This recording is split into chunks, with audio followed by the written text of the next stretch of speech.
si Jail Nurse Antoinette Argusino ang itinuturing na pinakabago sa kanila.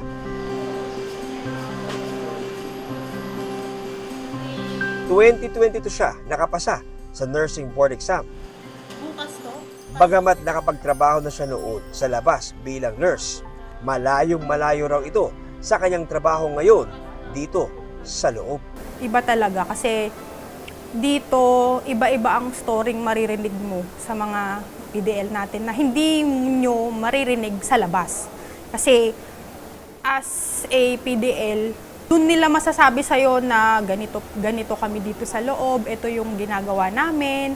At saka, dati sir, unang tungtong ko sa loob ng jail, takot na takot ako sir, kasi hindi ko pa alam eh. Hindi naman pala nakakatakot kasi yung mga PDL natin is meron silang kanya-kanyang activities na iba-ibang ginagawa sa loob para hindi sila mabore. So, natuwa ako. And then, natutuwa ako pagka may mga PDL tayong nagpapasalamat sa amin.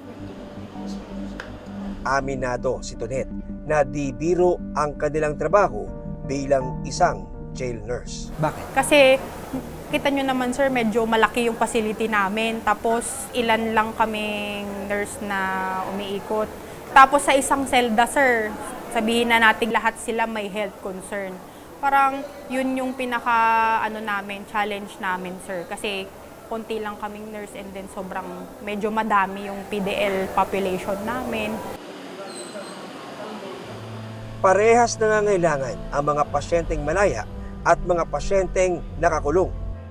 Pero para kay Jail Nurse Tonet, ang pagsisilbi sa mga may sakit na PDL, may kakaibang sayang na idudulot na di maaring matapatan ng anumang halaga.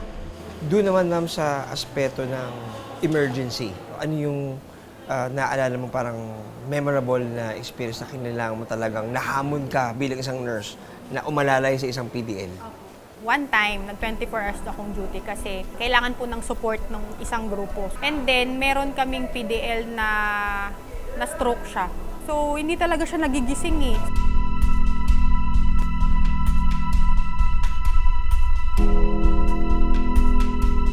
So, parang iba na.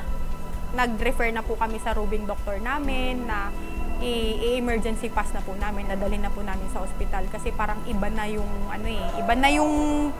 nung PDL. Yun po, dinala po namin sa ER and then yun po yung sabi nung ER doctor doon na namamagana yung niya sa utak. Na ako ma'am, parang talaga ako, kailangan niya ng tulong namin, naawa ako. Sa edad niyang yon na dapat nag-e-enjoy siya sa labas, kasama yung pamilya niya, nandito siya sa loob.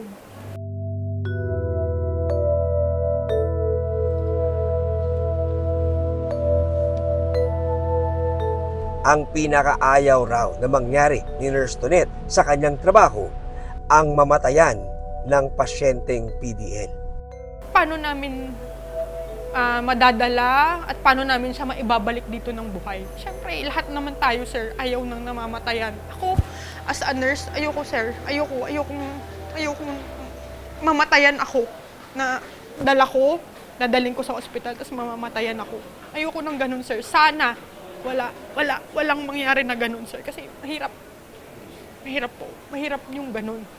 Kapag tinawag ang apelido, sagot ng pangalan at birthday. Okay? Opo. Alam kita, no?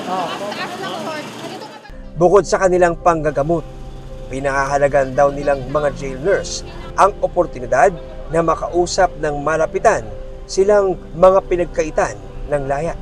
Sa akin, sir, hindi naman sa porke PDL sila, ganun ang tingin. Sa akin, sir, hindi.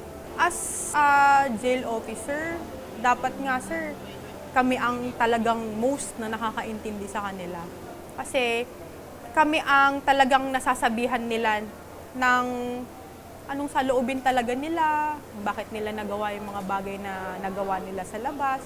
At saka, sabi ko nga sa inyo, sir, laging simpleng thank you lang. Bawi na lahat, sir.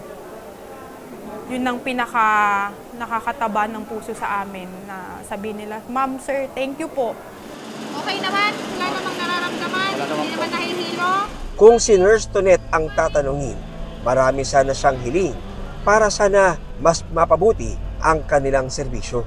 Sana po is, dagdag hospital, sir, na magki-cater pa na sa amin. And then, mga gamot, sir, sana dagdagan pa nila. Lalo na, sir, yung mga, mga hypertensive drugs namin, sir. Kasi usually yun yung pinaka most moving talaga naming mga medicines para sa kanila. Maraming salamat sa pagtutok sa Eyewitness, mga kapuso. Anong masasabi nyo sa dokumentaryong ito? I-comment na yan at mag-subscribe sa GMA Public Affairs YouTube channel.